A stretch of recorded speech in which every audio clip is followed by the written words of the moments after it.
But sabi niya, namili na lang sila ng ibang singer kung okay lang daw ba sa akin na si Gary V na lang. So, syempre, natumba muna ako sa upuan ko at Gary B na lang. Gary na lang eh. imbis-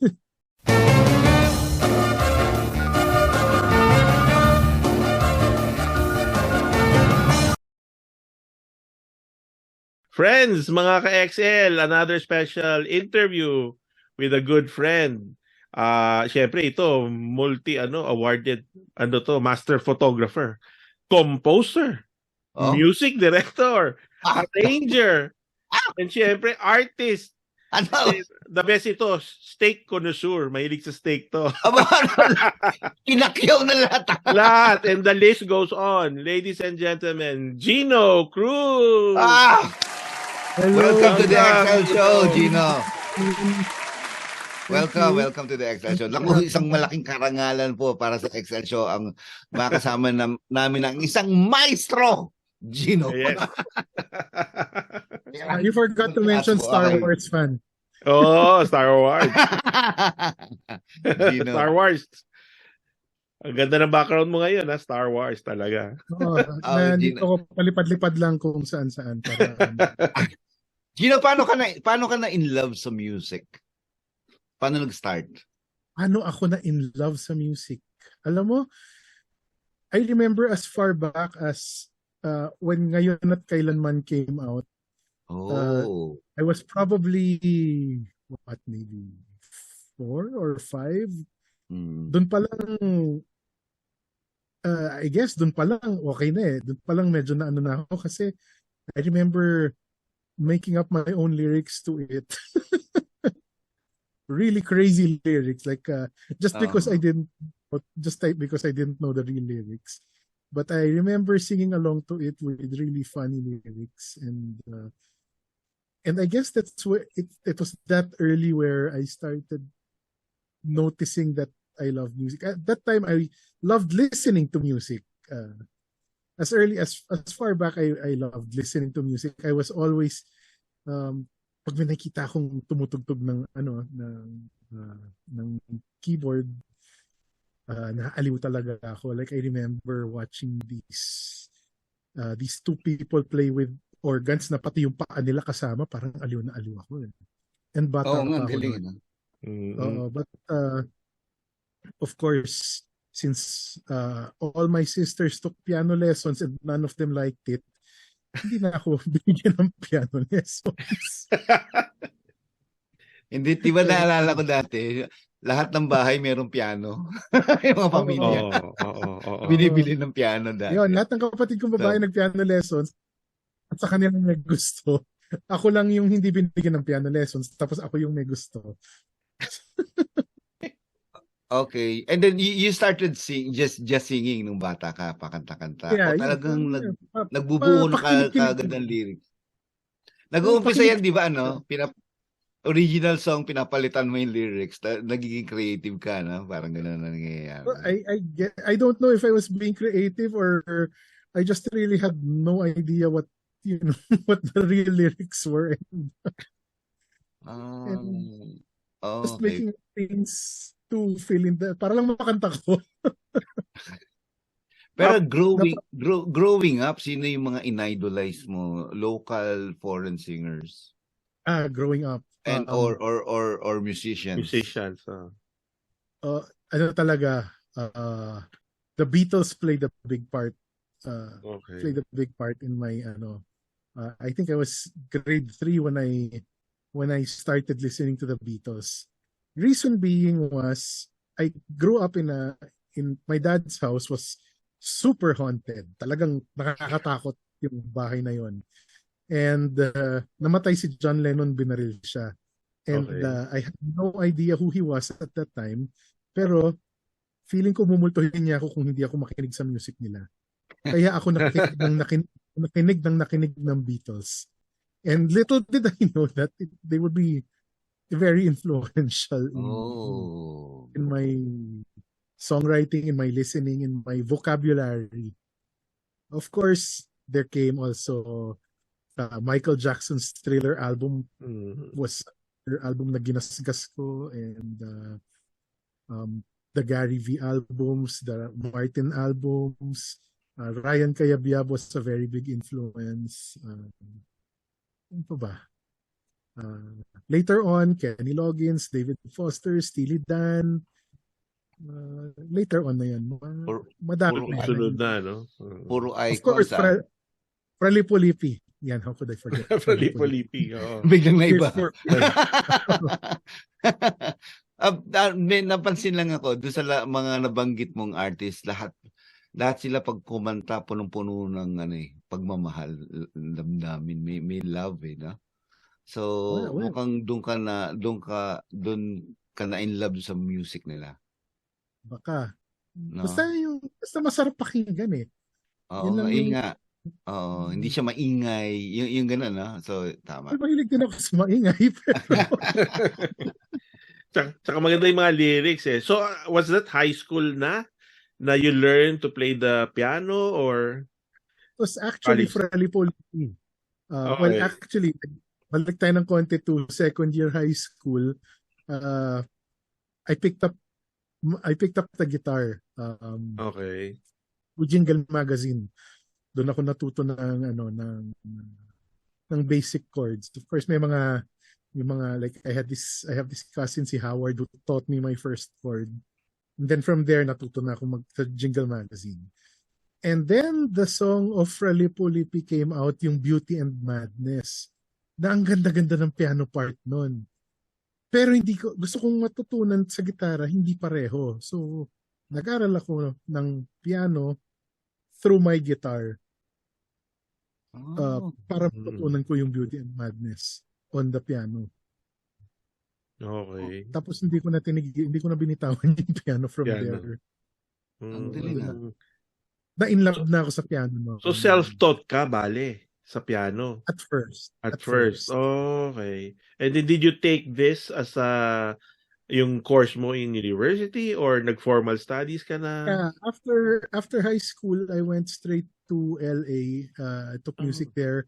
I took a crash course in Boston, and then I took a music course in LA, and then I took sound engineering in San Francisco. Oh, galing. Mabigat pala sa ito, Gino. Ang kausap natin. Oo nga. Mabigat, lalo na nung pandemic, siguro mga 25 pounds yung nadagdag, kaya talagang pabigat. Welcome to the XL show. Welcome to the XL show. Pareho kami dito. Puro big time tayo dito. Literal.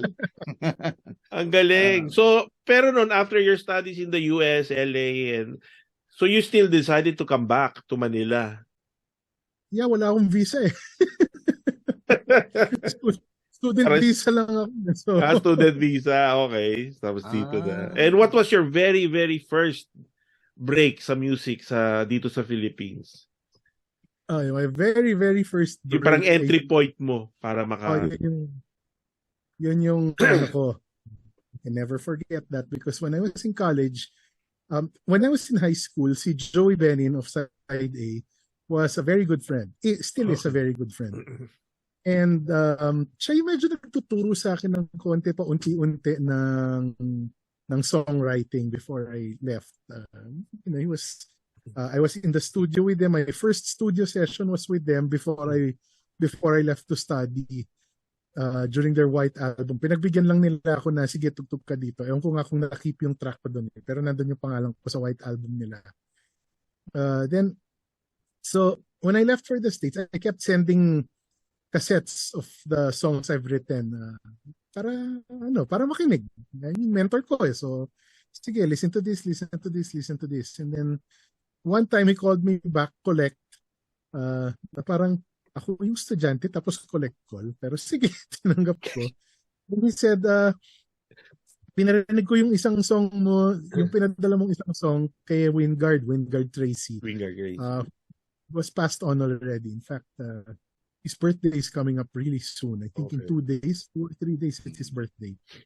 And sabi niya, nagustuhan daw at pinasa kay Regine Velasquez, who was pretty, at the time, she was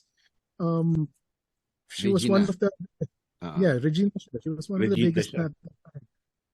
So I said, of course, why not? Diba? And then they said, duet yun. So they said, ka-duet niya si the proposed ka-duet.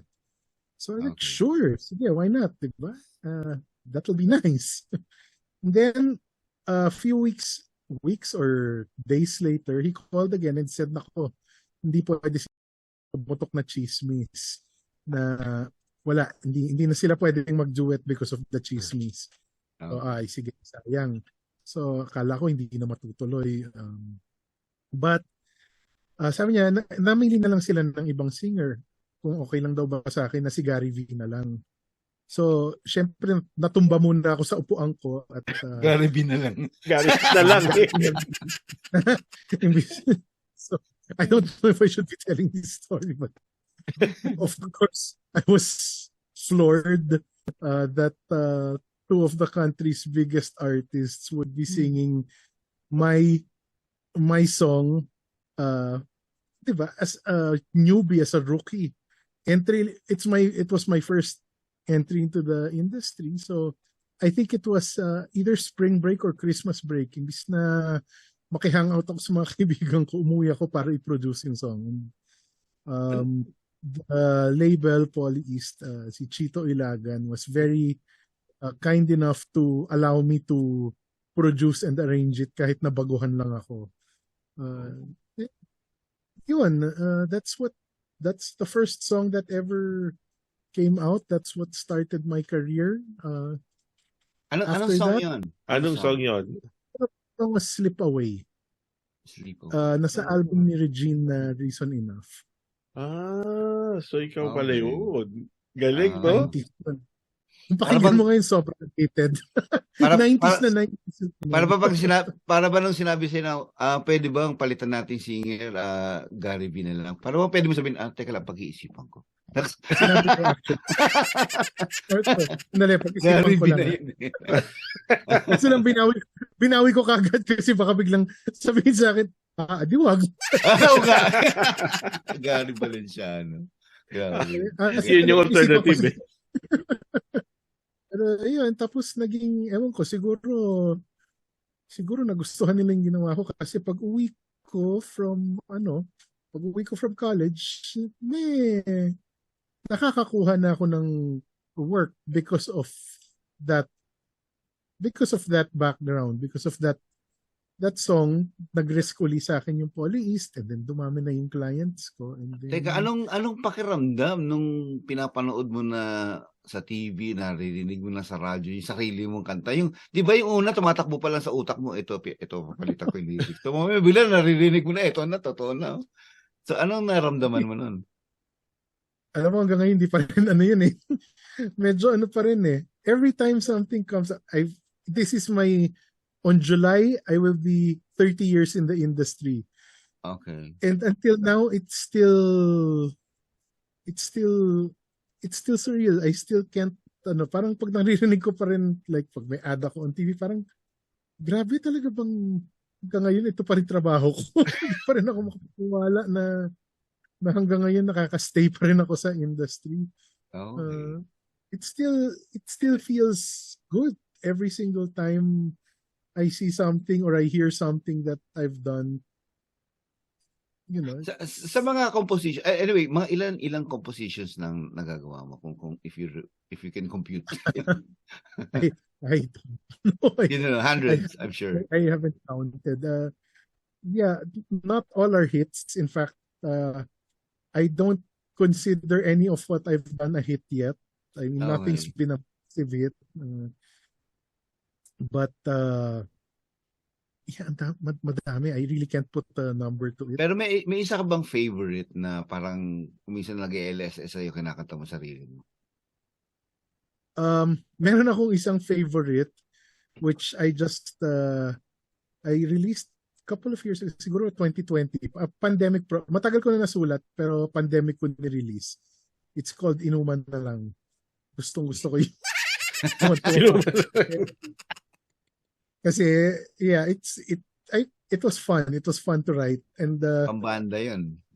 Na-challenge ko sa gusto kong magsulat ng kanta na may crispy pata and yun yung Yun yung una kong nagawang kanta na may crispy Crispy pata. pata. Dahil lang doon. Nag-umpisa sa Pasok eh. Shoot na shoot yung Inuman crispy na. pata. Kasi tungkol sa inuman, tapos may crispy pata. So, Take ganun note ba first, ha? It's ganun not ba yung my only process? song with crispy. Tulad yan, gusto mo ng kanta na may crispy pata, so you'll create the song around it, or paano yung creative process in writing a song? Inuman na lang was just Katuwaan lang. it was something na sinabit ko for a jingle na hindi inapprove. Gustong-gusto ko yung melody. So iniba ko na lang yung lyrics, and then the crispy pata came. It was a long process writing the verses kasi I think it was also the first Tagalog song that I wrote. Okay. Ako, feeling ko yung command ko ng Tagalog is not, I can speak Tagalog fluently, but writing in Tagalog is more difficult. That's why it took a lasingan song. para ano ko yung Tagalog. Para lumabas yung mga lyrics. Kaya medyo kenkoy. Hindi ko kaya magseryoso pa nun. Parang pakiramdam ko habang kino-compose mo yun, mamantika yung kamay mo. May hawak kang crispy pata tsaka toyo tsaka sili. Para malutong ang lyrics dapat. Ay, sabi.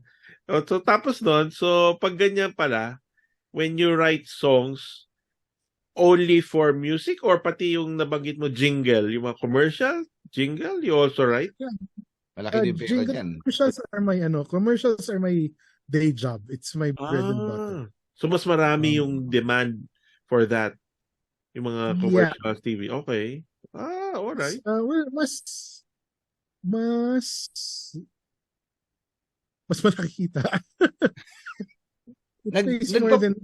Nagpapato ka din ng music for editing. Ano ba tawag? Scoring. Yes, scoring. Yeah, that's part of commercials. We do scores also. Okay. You can check out my reel, GINO CRUZ Reels on Facebook. Okay. So pareho, no? Dami. Kumbaga yung portfolio mo malawak, no? Yes. Well, the difference between jingles and the songs that I write are parang kumbaga yung jingle is yung client, meron silang gustong ipagawa sa iyo. Hindi nila alam gawin eh. So i-explain sa akin. So tiga-execute lang ako ng idea nila. So it's like if magpapagawa ako ng bahay, hindi ako architect. So hindi ko alam kung paano gawin yung bahay. Pero meron akong gusto, so i-describe ko dun sa architect. Siya yung mag-drawing, siya yung di ba? And then yun, siya yung mag-execute ng idea ko. So, ganun sa, the clients have their idea of how they want their music done. Ako yung tiga-execute ng idea nila. Okay. Minsan ba hindi ka pinapatulog ng ideas mo? Ikot ka ng ikot kasi may naiisip ka. Hindi, mas maganda to. Okay. Ganun. Hindi. Okay ka, nakakatulog ka. Yung buhay yung hindi na, basta minsan hindi lang ako makatulog. Siguro sobra na sa kape or pero usually pag hindi ako makatulog, hindi naman umaandar yung utak ko sa music. Sa music. Okay. Kung anong naiisip ko na parang kaya magandang tignan sa YouTube ngayon or what. Mas more of that. Necessarily related to music. I wish I could say that music keeps me up. It does sometimes when I'm on a roll. Kunyari may naiisip ako, may napangawitan ako, hindi ko bibitawan yung idea na yun. Especially pag ang sarap ng flow nung hindi ko bibitawan. Kwento mo naman kami sino-sino ng mga nakasama mo, nakasama mo sa shows. Sa shows. Sa shows, for a while back, I was doing second keyboards for Gary V, who was actually dream come true ko yun. In fact, when I was a kid, my brother-in-law was the stage director for Penthouse. Tapos sinasama niya ako minsan Penthouse Live sa GMA. Sinasama niya ako minsan sa taping. Tapos nandun si Gary V, nandun sila Martin. And when we were recording Slip Away, Gary told me na, when you were a kid, you told me that you told me that you wanted to work with me someday, and here we are. So ganun ka dream come true sa akin yung makatrabaho si Gary. And then yun, and then naging yung second keyboard niya parate moved to the States. So ako yung kinuha ng brother to pitch in for him while he was fixing his papers. Okay. So Gary V was there. I've worked with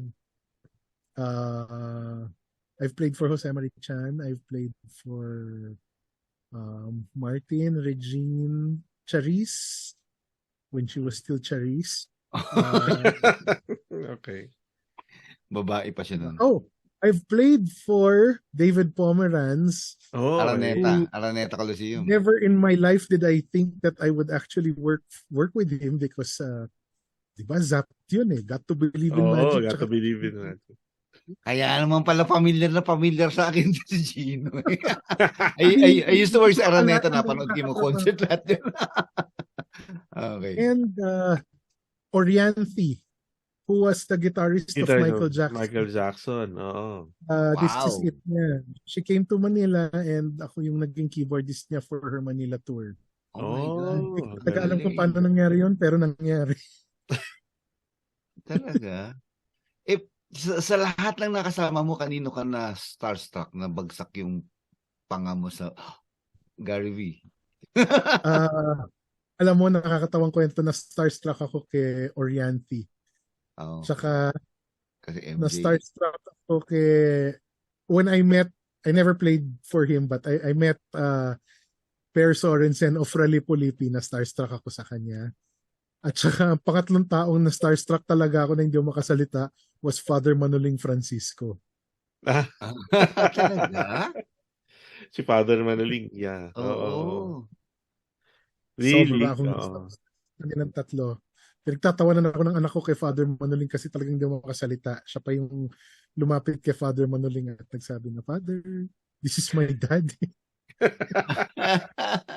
As musician, kailangan sumabay ka sa trend, Sabi mo nga ngayon, nanonood ka ng mga TikTok, YouTube, yung ganun. Kailangan kasi sumabay ka, Well, hindi ko naman kailangan pakinggan on my own time. Pero like, if I need to do something na EDM, I have to listen to a few songs and internalize it before I can work on whatever needs to be done.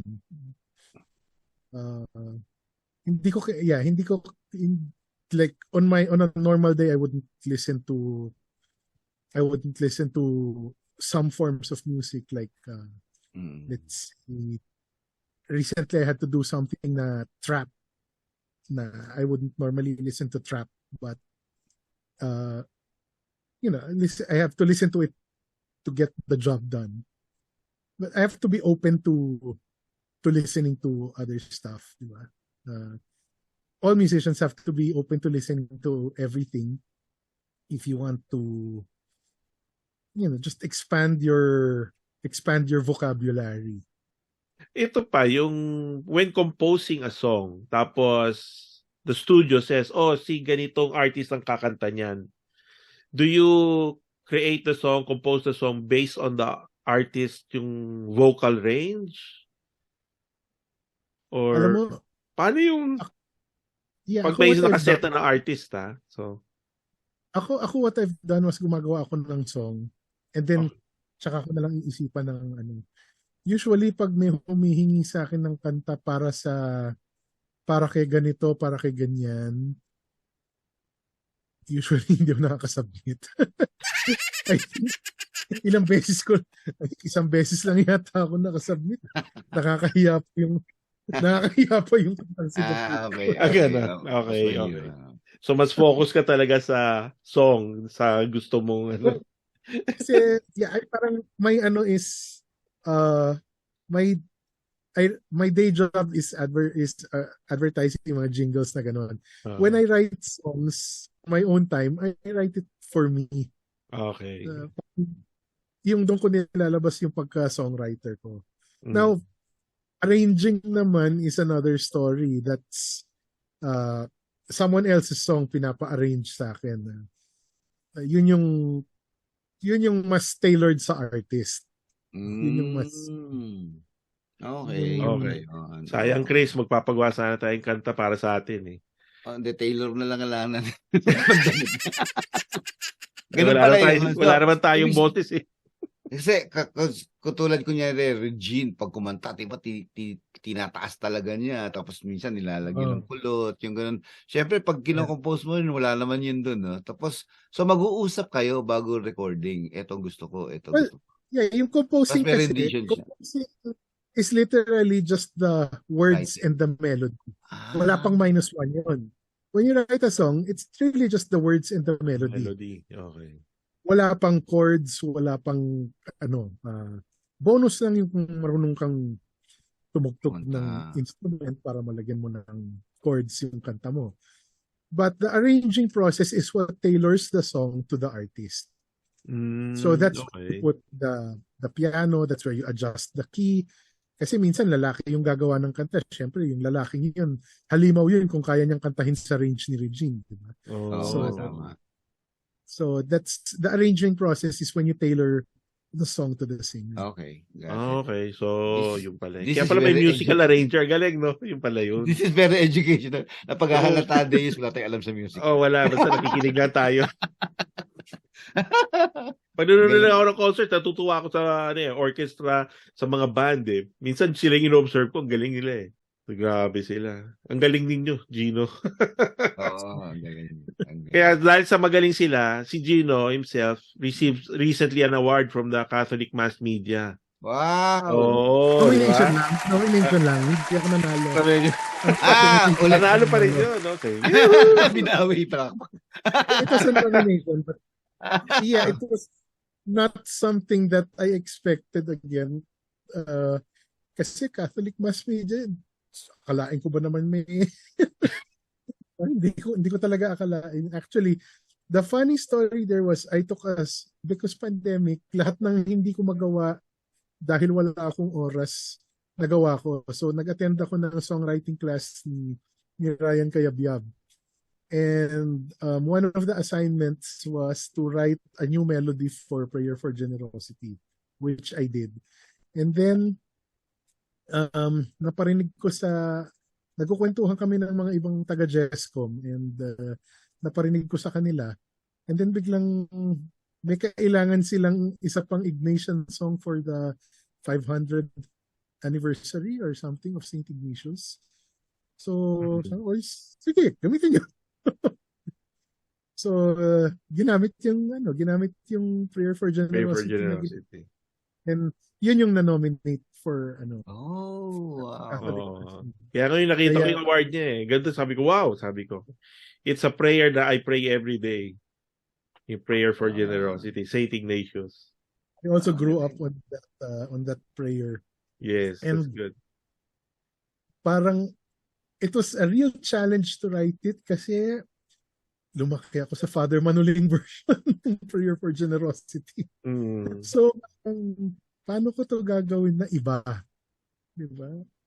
Kailangan yun yung naging challenge ko. Na maiba yung melody ko sa melody ni Father Manuling. Iba talaga. You know? And it was fun. Tsaka you mentioned, so ngayon, syempre, you're doing this as your career na talaga for 30 years. And you continue to learn from the masters, sila Ryan Cayabyab. So, doon ka na natututo sa mga workshops nila? Yeah, yung kay Mr. C, it was a full-on class. In fact, I think I took 4 classes from him during this pandemic. Yung isa was, alam ko yung dalawa, yung isa was, anong tawag doon? Counterpoint, theory, music theory geeking out. Yung dalawang class. And then, yung dalawa was about melody writing. So, yeah, they were full-on classes. Mga 10 to 12 sessions per class. more than one. It's dapat 3 hours per class, but we'd start at 8 and end at 3 a.m. Ganon. Kasi ang saya. Ang saya nung klaseng yun. Then during the pandemic, I also had since may extra time, hindi lumalabas, walang traffic, and nakapag-aral din ako under Jim Paredes and under Louis Ocampo. Wow. So, big time. Puro idol. Gusto ko, kasi nag-aral ako sa, I studied abroad, tapos hindi yun yung industry dito. Kaya ako mag-aral. Iba music. Kailangan ko mag-aral in our local scene, and OPM, mga local heroes ko, kailangan kong matuto din sa kanila. Tama. Para just to expand my vocabulary. Puro pillars yung tatlong yun. Oo, grabe mga talaga, So, meron bang mga present singers ngayon, performers, na napanood mo, tapos naisip mo, parang gusto kong gumawa ng kanta dito sa singer na to? Ay, marami. Itchy Worms. Top of mind. Itchy Worms. Gusto silang makatrabaho. Pero... Sa kanila mo pakanta yung gusto, yung lasingan na, yun, inuman na to. Bagay sa kanila yun. Yeah, gusto ko makatrabaho Itchy Worms. They're very good friends, but okay. They write their own music. So, okay. Yung mga bucket list ko, Itchy Worms. Baka marinig nila to. Pengi naman ako niyan. Pati ko silang meron akong isang song dati na gusto kong pakanta sa kanila, hindi daw bagay. Okay. Paano yan, Gino? What do you advise people, yung mga nagsistart sa music? Kasi marami ngayon, they start their own YouTube channels, create their own music. Pero from what we learned from you, you started it sa talaga yung you studied for it, yung music, and you continue to learn from the masters. Ano yung mapapayo mo dun sa mga gusto talaga pumasok sa music industry? It's a never-ending learning process. Always keep your mind open to kayong mangmata ng genre. Diba? I mean, learn from all genres. Keep learning. Don't close yourself to, like, let's say, gusto mo ng rock ka lang. Wag. Kasi ang dami mo rin matututunan sa pop. Ang dami mo rin matututunan anywhere. Like, usually when I give workshops, I ask if there's such a thing as a good song or a bad song. Sometimes they say yes. Pero ang totoo doon, there's just music that I like and music that I don't like. Sometimes the music that I don't like is a good song to someone else. So, 'di ba? Kailangan lang sponge. Kailangan sponge tsaka open ka to anything. I mean, all types of music talaga. Galing, no? Okay. Parang you expand your horizons, expand your exposure sa iba-ibang music. Yeah. And don't be afraid to ask people. It's really a huge learning process, in other words, diba? In other words, it's even if you have your hit song, it shouldn't end there. Just your knowledge has to keep on expanding. Like, know your chords, know your spelling of chords, know your theory kahit papano. Not necessarily note reading, but don't think theory is a hindrance. Theory can help also to may mga iba kasi na ayaw sa theory Pero I have to take my own advice also, kasi pag EDM yung pinapagawa sa akin, nagsha-shutdown muna yung utak ko Ang hirap yan, hindi ko genre yan. But yeah, I have to take my own advice when it comes to that. Sometimes. Ang galing. Minsan matigas din ang ulo ko. Gino, this episode is very educational for most of us, sa ating mga subscribers, sa ating mga ka-XL, lalong-lalo na sa aming dalawa ni Deus na mukhang walang alam sa music. Ang dami namin natutunan ngayon. No, thank you for your love for the music and giving inspiration to the people na nagmamahal din sa musika. Maraming salamat. Thank you for having me. Yeah, maraming salamat sa panahon mo na binigay sa amin. Yung spaceship mo dyan sa likod, so, ready to launch na ba yan? GINO CRUZ on Spotify, Apple Music, Amazon Prime, all digital platforms. I haven't released this year. Last year gusto ko sana, well, noong 2021 nakapag-release ako ng one song a month, but yeah, 2022 hindi masyado, 2023 hindi ko pa naumpisahan, but there's still songs lined up to be released under me. Sometimes it's me. Like I said earlier, technology has gotten to the point that it's not painful to hear me sing. So sometimes nagpapakapal ako and I sing my own songs, but sometimes I invite friends to sing my songs for me, and I've been releasing there. So please listen. Mas gusto ko Apple Music kasi mas malaki kita doon eh. So, if you can listen on Apple Music, please listen on Apple Music. Sige, so mga ka-XL, we will post yung GINO CRUZ Music, ang kanyang YouTube channel, Spotify, Apple Music. You'll find it here. We'll post it here for you to visit and listen to Gino's music. All right? Ifa-follow ko lahat yan mula pagkatapos nitong episode na interview na to. Ang galing. Okay. Tsaka Gino, thank you so much for your time. Continue yung music journey, learning new things, and continue to live your life extraordinarily and share your love for music sa ating mga kabataan na ngayon. Nga. Sa mga ka-XL namin dyan, mag-like and subscribe naman kayo dito sa amin sa The XL Show. At isa namang sobrang saya at nakakatuwang episode ang naipalabas namin dito sa The XL Show. Okay? Alright. Gino, thank you so much.